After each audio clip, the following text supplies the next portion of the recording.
Previously, I posted a video on my presentation that I gave to IBM that got me the job offer. Someone commented, could I show the resume that I used to apply? And that's what I'm going to do today. I have it right here in front of me. I redacted some of the information, but the job descriptions are the same. So hopefully this helps you all out. I'm just going to give you a rundown of what I did and what I thought about as I was doing this. I'm not really going to tell you all what to do. Take what applies to your own situation, and if it doesn't work for you, just ignore it.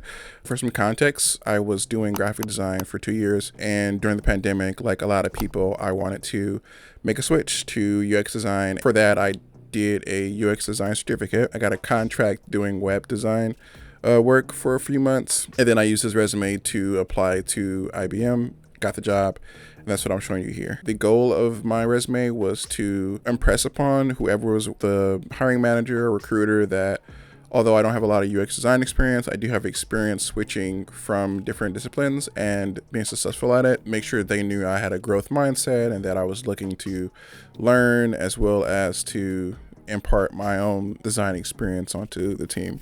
So yeah, that's my goals of this resume.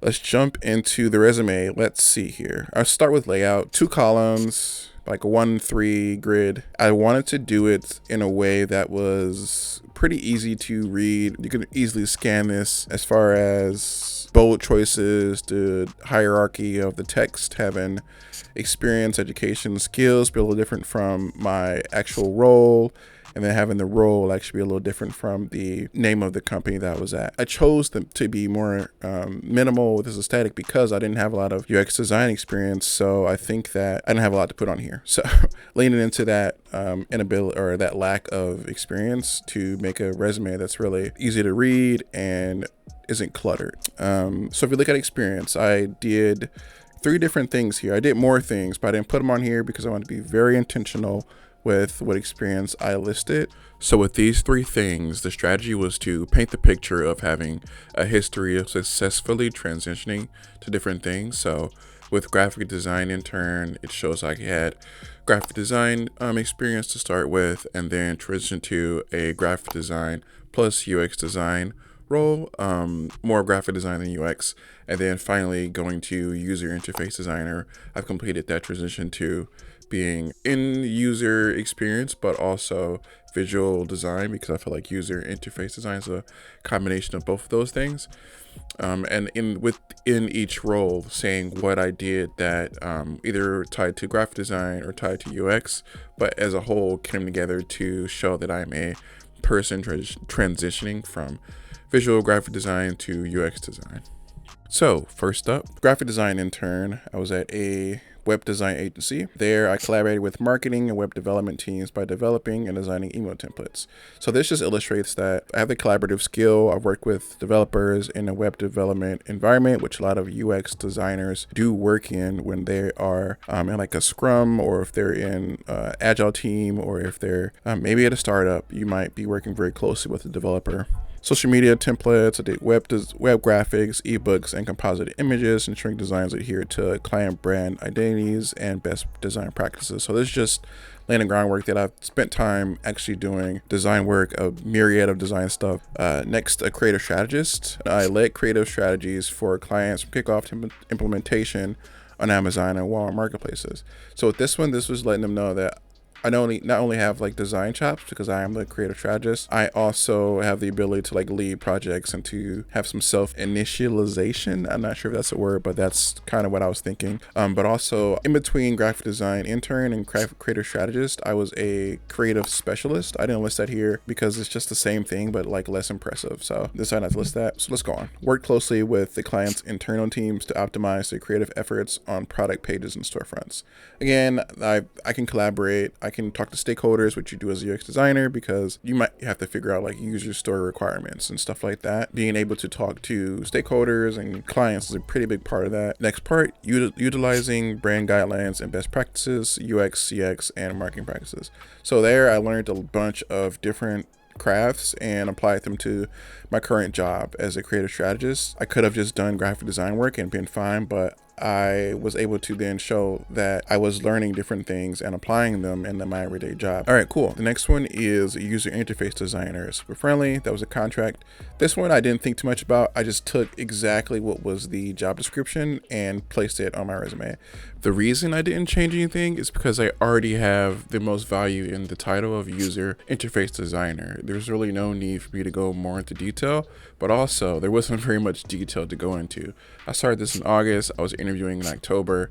So even if I were to bring this up, there wouldn't be very much for me to show. But I think it just let them know that like I do have the user interface design skills I'm building up. And again, that I'm like growing and I'm putting in work and someone's seeing it. So, all right, well, let's move on to education. So with education, I put the Google certificate that I did, and then I put my Bachelor of Arts that I got. But yeah, this isn't the actual university I went to. I've just redacted some stuff for privacy. So yeah, for the university, I put what I majored in. I majored in fine arts, photography, and graphic design. I graduated cum laude. Or was it cum laude?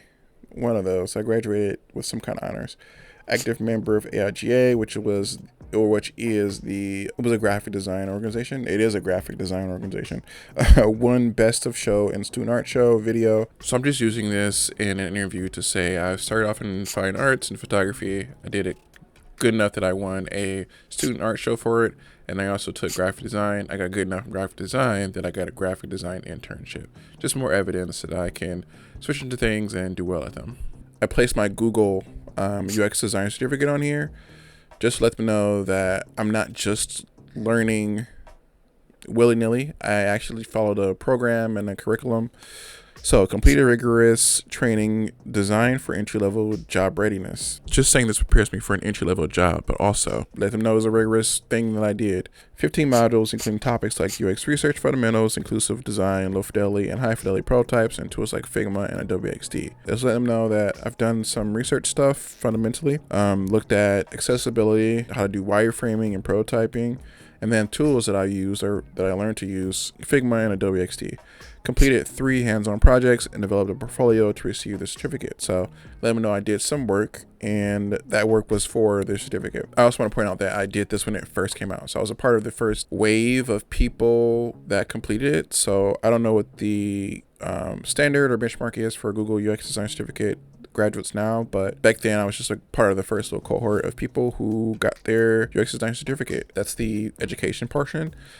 Let's look at the skills. So skills, I got technical, I've broken that out to some things, design, broken that out, and then collaboration. So you can see here, I definitely am like letting them know I'm a collaborator. And then under collaboration, listing soft skills that all make me a better collaborator, such as communicative, gives design critique and feedback, stronger presenter, and then I'm detail oriented. There's other stuff I probably could have put in here. They're more around soft skills, but I think that at the time I was thinking, what are things that I really want them to know about me? And these are also things that I brought into my interview. For example, being a strong presenter. I actually had to present a presentation so they could actually see whether or not I'm good at presenting things or not. Design skills. So with design skills, user research, wireframing, usability studies, prototyping, UI design. And these I think were more so like, yes, I learned these things and have a little experience with them, but also I was thinking about people who might be scanning the resume. These things that need to be in my resume are in my resume. And then technical things that I had, or these are just programs that I had. That I know how to use Figma, I know how to use Adobe XD, Adobe Creative Clouds, or Adobe Creative Suite, InVision, and Sketch. This has been on all the whole time. Well, I gotta leave it on now because if I turn it off, all the audio is gonna sound different. With the technical stuff, just to show them that I know how to use Figma and I use Adobe XD. You might be asking why I put Adobe XD when Adobe XD is a part of Adobe Creative Suite, but I think it's important if they were just looking for one or the other. InVision, a lot of UX designers use InVision, and then Sketch, a lot of UX designers use Sketch at the time, but Figma was becoming pretty big. So yeah, that's my resume. This is what got me into IBM. Feel free to leave any questions or comments in the comments below. And yeah, if you want me to maybe release a templated version of this, I'll do that for you all. Just let me know if that'll be helpful or not. But yeah, hope you all have a good day, and see you next time. Thanks.